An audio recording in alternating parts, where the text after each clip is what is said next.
नमस्कार दोस्तों, मैं हूं मनोज कुमार गुप्ता। आप देख रहे हैं मेरे चैनल को, इसका नाम है रेगुलर क्लासेस फॉर अकाउंट। सामने आपको दिख रही है इनकम टैक्स की बुक, नई एडिशन वाली, और चैप्टर चल रहा है income from house property. Question number चलेगा 19 क्वेश्चन। उससे पहले के क्वेश्चन आप देख चुके हैं वीडियो में, तो अब आप स्टार्ट नीचे करते हैं तो आपको समझाते हैं क्वेश्चन नंबर 19। यहाँ क्लियर दिख रहा होगा आपको। इसमें लिखा हुआ है mister X is the owner of big house. बड़े हाउस के ऑनर हैं, हुज म्यूनसिपल वैल्यूशन दे रखी है 36,000 पर एनम। आगे बात बोलिए, वन थर्ड पोर्शन, क्लियर है, 1/3 portion of the house is let out to a tenant at 1600 per month for residential purpose. Remaining 2/3 is occupied by him for his own residence. The construction of this house started जून 2018 और was complete on 1 नवंबर 2020। यानी construction start हुआ था जून 2018 में, complete हुआ इसमें 1 नवंबर 2020 के अंदर। The house is subject to the local tax. हमें दे रखा है कितना पे होता है लोकल टैक्स, 3600 रुपये per annum, which are unpaid, जो कि अनपेड है। अनपेड होने का मतलब है आपको माइनस नहीं करना, नील करना है लेट आउट वाले पोर्शन में। The other expenses in respect of this house are follows. Insurance premium दे रखा है और property tax to the state government दे रखा है, तो ये दोनों ही आइटम नहीं आते।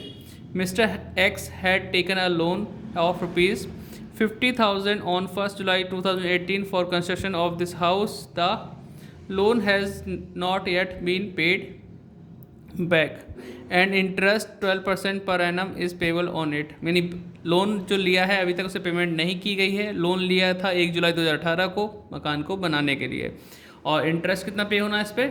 इंटरेस्ट पेबल है 12%। Compute income from house property for the assessment year 2023-24 के लिए करना है। तो ये क्वेश्चन ऑलरेडी हो चुका है, बस आपको ये पढ़ा दिया है। सॉल्यूशन आपको दिखाते हैं कैसे कैसे क्वेश्चन होता है। तो क्वेश्चन हमारा यहाँ से स्टार्ट है। इस हाउस के बारे में अगर बात की जाती है, एक बड़ा सा हाउस बनाया हमने, उसमें 1/3 पार्ट लेट आउट है, 2/3 पार्ट सेल्फ ऑक्यूपाइड है। तो computation of taxable income from house property for the assessment year 2023-24 ये हमने लिख दिया। इसीलिए मैंने इसका फर्स्ट पार्ट सॉल्व करवाया। फर्स्ट यानी कि 1/3 of house is use for let out. जो मकान है, एक मकान है, उसका 1/3 हिस्सा लेट आउट के लिए है।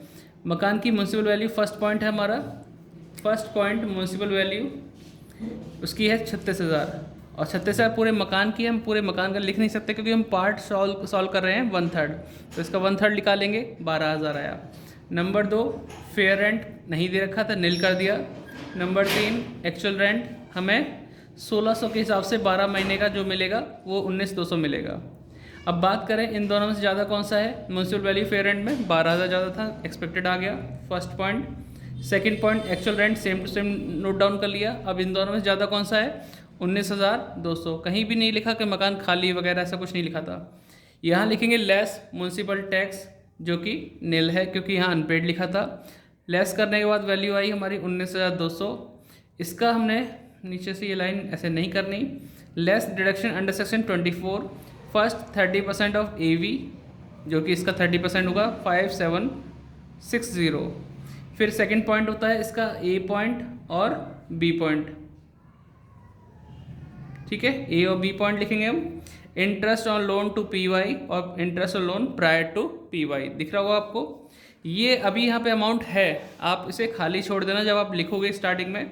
तो इतना लिखने के बाद इसे खाली छोड़ना, क्योंकि अमाउंट आपको बाद में मालूम पड़ेगी जब आप वर्किंग नोट करोगे। खाली छोड़ने के बाद ऐसे छोड़ देना फिलहाल। आप चाहें तो इतना नोट डाउन कर सकते हैं वीडियो को पॉज करके, क्योंकि मैं आगे उधर वाले पेज पे चल रहा हूँ। अब आते हैं इधर। 2/3 of house is use for as self residence. इसमें लिखेंगे ग्रॉस एनुअल वैल्यू नील, क्योंकि स्टार्टिंग ही ग्रॉस एनुअल वैल्यू से होती है। म्यूनसिपल टैक्स नील रहता है, बाकी आता है इसमें एनुअल वैल्यू, वो भी नील रहेगा, ठीक है। इसके नीचे वाली लाइन काट देंगे, नहीं आ रही इसमें line. Less deduction under section 24, first 30% of AV, इसका AV का 30% नील रहेगा। यहाँ पे सेकंड पॉइंट होता है उसका A पॉइंट और यहाँ पे B पॉइंट, ठीक है। सेकंड पॉइंट के अंदर ही आती हैं।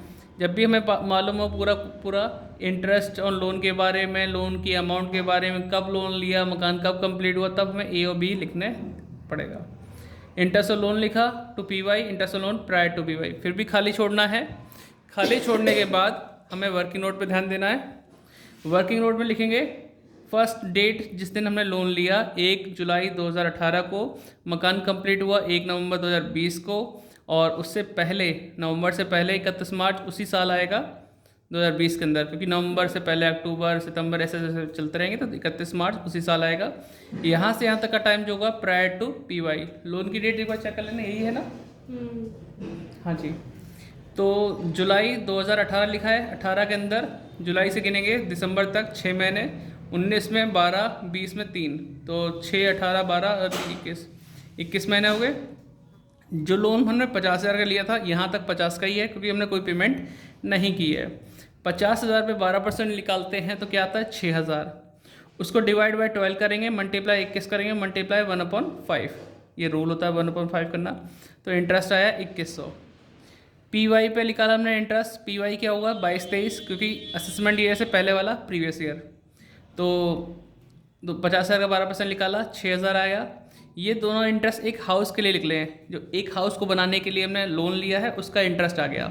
लेकिन हमने उस हाउस का यूज़ किया है 1/3 किसके लिए, लेट आउट के लिए, 2/3 खुद के रहने के लिए। तो मुझे इसका 2 पार्ट में डिवीज़न करना पड़ा, 2100 का 1/3, 2100 का 2/3। ये तो है प्रायर टू PY। यहाँ 6,000 आंसर आया था, इसका 1/3 और इसका 2/3, 2,000 4,000 आ गया।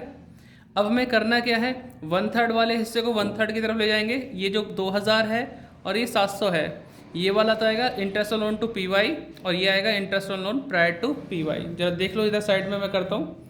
यहाँ 2,000 और 700 रुपये वहीं से लिखे गए हैं। फिर यहाँ पे है प्रायर टू PY के लिए 4,000 और यहाँ पे है 1,400। तो 4,000 interest on loan to PY और 1,400 लिखे गए हैं interest on loan prior to PY। अब इसको लिखने के बाद जैसे मैं यहाँ पे बात करूँ, इन सबको प्लस करेंगे, अमाउंट आएगी, इसमें से माइनस करेंगे, हमारा आंसर आएगा 10,740 रुपये उस पोर्शन का जो हमने किराए पे दिया था। इनकम फ्रॉम हाउस प्रॉपर्टी आ गया। अब इधर चलेंगे तो ऊपर से नील चल रहा है, इन सबको प्लस करेंगे, 5400 माइनस करेंगे तो माइनस का आंसर लॉस फ्रॉम HP। तो एक हिस्से में लॉस, एक हिस्से में फ़ायदा, तो हमें देखना है फ़ायदा हुआ है या लॉस हुआ पूरे हाउस से। तो यहाँ लिखेंगे total taxable income from house property. जो इनकम वाला हिस्सा है पहले लिखना होता है और लॉस वाला वो चीज़। अब दोनों में इनकम होती तो प्लस कर लेते, लेकिन एक तो लॉस है तो हमने ये लिखा पहले 10,740 प्लस का साइन, ये लॉस था इसलिए ब्रैकेट में बना दिया, यानी माइनस में 5400 रुपये था, माइनस प्लस करके जो भी माइनस करके जो हमारा आंसर आया, प्लस का साइन क्यों आया, क्योंकि प्लस वाली साइड ज़्यादा थी। 5340 ये आंसर है। ये भी अभी भी इनकम शो हो रही है इस हाउस से 5,340, यही आंसर है क्या? ठीक है, तो इस हिसाब से अगर ये सही है तो बिल्कुल सही माना जाएगा। आप इसे नोट डाउन कर लो। पूरे फ्रेम में अगर क्वेश्चन दिखता है, वैसे दिखेगा नहीं, दिख जाएगा, चलो इतना दिख गया होगा, नोट डाउन कर लेना, ठीक है। बाकी तो आपने देख ही लिया होगा, और वीडियो डिस्क्रिप्शन में इस बुक का लिंक है, अगर नहीं है बुक तो ले लेना और डिस्कशन पढ़ लेना। मिलते हैं नेक्स्ट वीडियो में, बाय बाय। लिख तो लिया हुआ है मैंने।